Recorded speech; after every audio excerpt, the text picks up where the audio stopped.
Hey, it's John Siskovich, and I'm here on the farm. I want to show you how I handle my chicken waterers, the bell waterers specifically, freezing during the winter months. Do you mind?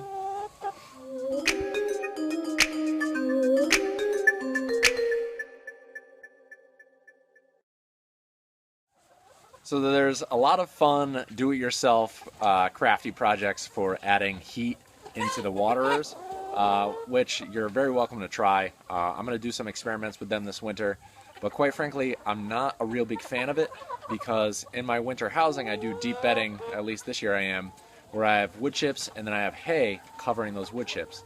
And if the chickens in their boredom or adventurousness or just mischievousness, if they were to knock that over onto the hay, I would have a real big problem on my hands. So what I do in the winter, and it's a pain in the neck, and chickens in the winter is kind of a pain in the neck, is that these bell waterers over here, I just swap them out a couple times a day depending on the temperature.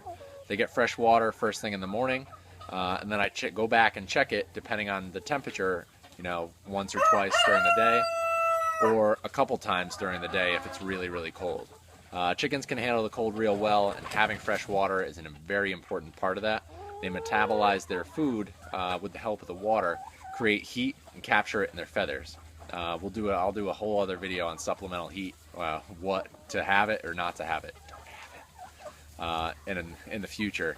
But for the waters, change them out a couple times a day. It's a little bit of an investment to have double the waters that you need, or even triple the waters, but in the winter they can break. It's good to have extra ones on hand, and you can always have a couple of them heating up and warming and melting, and then a couple out in the birds. The most important part, no matter how you handle water for chickens in the winter, is to make sure they always have fresh water that they have access to, and that it's not frozen. It's a very important thing for them. So as the chickens cause a ruckus behind me, I'm going to say a fond farewell, and until next time, I'll see you out in the fields.